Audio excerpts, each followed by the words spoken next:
हिंदू धर्म की अन्य धर्मों से तुलना करना व्यर्थ है। दुनिया में दो तरह के धर्म हैं, एक कर्म प्रधान और दूसरा विश्वास प्रधान। एक स्वदेशी और दूसरा विदेशी। एक स्वदेशी संस्कृति और परंपरा में रचा बसा और दूसरा विदेशी परंपरा से लदा हुआ है।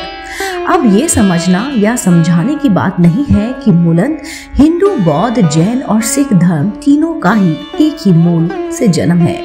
ये एक ही वृक्ष की अलग अलग शाखाएं हैं। उसी तरह से जिसकी यहूदी, ईसाई और इस्लाम धर्म एक ही वृक्ष की शाखाएं हैं और एक ओर हिंदू, जैन, बौद्ध और सिख हैं तो दूसरी ओर यहूदी, ईसाई और इस्लाम है।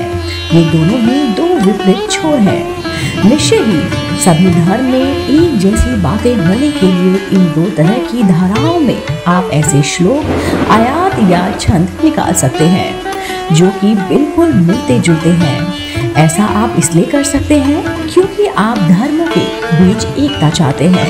पिछले 1500 वर्ष से कई संतों और सूफियों ने यह समझाने का निरर्थक प्रयास किया है कि सभी धर्म एक ही है क्योंकि ईश्वर, गॉड या अल्लाह एक ही है। भाषाओं की विविधता के कारण नाम अलग अलग हो गए हैं। खैर, यहाँ यह कहना जरूरी है कि हिंदू धर्म की विदेशी धर्मों से तुलना करना व्यर्थ है, उसमें समानता ढूंढना व्यर्थ है। दरअसल हिंदू धर्म का दर्शन और सिद्धांत विदेशी धर्मों से बिल्कुल भी भिन्न है। तुलना करने का अर्थ कि आप विचारों में कहीं न कहीं समानता ढूंढकर समन्वय का एकता स्थापित करने का प्रयास कर रहे हैं, लेकिन बिल्कुल समरूप अथवा बिल्कुल विपरीत तत्वों की तुलना नहीं की जा सकती। हिंदू धर्म के विपरीत जो धर्म है वे भी उतने ही प्यारे और सम्माननीय हैं। दरअसल ये दो तरह के मार्ग हैं। आप एक मार्ग की दूसरे मार्ग से तुलना नहीं कर सकते। आइए जानते हैं हिंदू और विदेशी धर्म में बुनियादी अंतर क्या है। अहिंसा परमो धर्म। जी हाँ दोस्तों, मूलन इसके सूत्र वेदों में मिलते हैं, लेकिन इसको सबसे ज्यादा अंगीकार किया गया है जैन और बौद्ध धर्म में। जी हाँ, अहिंसा, दया और करुणा भाव हिंदू धर्म का मूल है। कहते हैं कि दया ही धर्म है, लेकिन हिंदुओं के लिए दया ही दुख का कारण बन गई है। जहाँ दया है वहाँ धर्म है। हिंदू ऐसे किसी धर्म की कल्पना नहीं कर सकता जिसमें हिंसा को धर्म का आधार बनाया गया हो। हिंदू जीव मात्र के लिए दया और कल्याण की भावना रखता है। वेद और पुराण सह अस्तित्व की भावना को बल देते हैं। इसका मतलब यह है कि आपको दूसरों को भी उसकी स्वतंत्रता के साथ जीने देना है तथा अपने विचार या अपना धर्म उस पर थोपना नहीं है। यदि बात जैन धर्म के जियो और जीनो दो के रूप में विद्वान है, यदि आपकी रुचि धर्म तारण का दूसरे धर्म के लोगों को अपने धर्म में करने की है तो निश्चय ही आप धर्म के मार्ग पर नहीं हो सकते। यदि आप यह समझते हैं कि आपके संदेश वाहन की असल में सही है तो आप सांप्रदायिक हैं। आत्मा की अमरता। जी हाँ दोस्तों, हिंदू धर्मानुसार आत्मा का शरीर बदलता रहता है, लेकिन आत्मा अजर अमर है।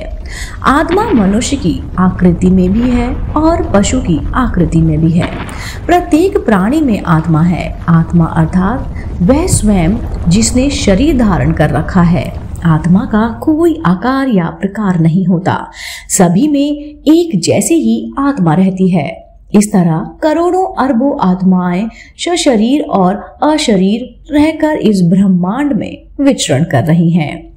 आत्मा को अपने कर्मों के अनुसार पुनर्जन्म मिलता है। उसे कोई ईश्वर ना तो पैदा करता है और ना ही नष्ट करता है। ईश्वर उसे ना तो अपने पाप का दंड देता है और ना ही पुरस्कार, जबकि दूसरे धर्मों में ऐसा नहीं है। वहां मरने के बाद पुनर्जन्म का सिद्धांत ही नहीं है। मरने के बाद सभी को उनके धर्म ग्रंथों के अनुसार ईश्वर के समक्ष खड़े होना होगा, जबकि हिंदू धर्म में जन्म, जीवन और मृत्यु का चक्र तब तक चलता रहता है जब तक व्यक्ति मोक्ष प्राप्त न कर ले। तीसरा है ईश्वर मात्र उपस्थिति। हिंदुओं के अनुसार ईश्वर कर्ता धर्ता नहीं है, उसके होने से ही सब कुछ है। जैसे सूर्य एक जगह ही उपस्थित है, ऐसा नहीं है कि वह पुण्य आत्माओं को प्रकाश देता है और पापियों को नहीं। ऐसा भी नहीं है कि वह देवी या देवताओं के माध्यम से इस ब्रह्मांड को संचालित करता है। ईश्वर को किसी की भी आवश्यकता नहीं है। जैसे सूर्य के प्रकाश से यह जगत प्रकाशित और जीवित है, उसी तरह संपूर्ण ब्रह्मांड उस विराट की उपस्थिति से जीवित और चलामायन है। जैसे संपूर्ण नदियां अंत में समुद्र में विलीन हो जाती हैं, उसी तरह महाप्रलय काल में यह संपूर्ण ब्रह्मांड उसी में लीन होकर पुनः प्रकट होता है। जो लोग ईश्वर को मानते हैं वह उसी तरह है जिस तरह की किसी पौधे को अज्ञात स्रोत से जल मिलने लगा हो, या जिसके ऊपर से बादल हट गए हों और सूर्य की प्रकाश से वे प्रकाशित हो गए हों। जो लोग ईश्वर को नहीं मानते वे रेगिस्तान या किसी गुफा में उगे उस पौधे की तरह हैं जिसमें फूल या फल खिलने की संभावना कम होती है। चौथा है, नियम तो है लेकिन प्रतिबंध नहीं। जी हाँ दोस्तों, हिंदू धर्म में जीवन ही हर हरकत को नियम में बांधा गया है, लेकिन उन नियमों को मानने की बाध्यता नहीं है।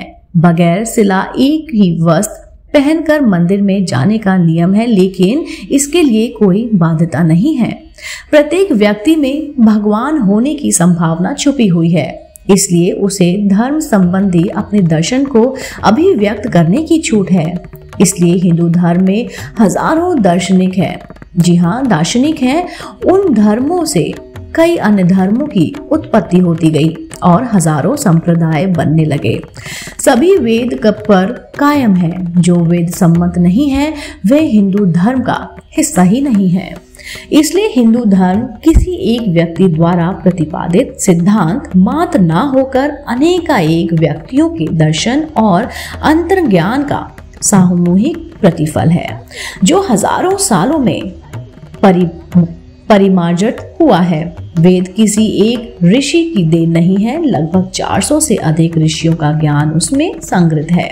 निश्चय ही भगवान श्री कृष्ण ने गीता में उसका सार तत्व कह दिया है।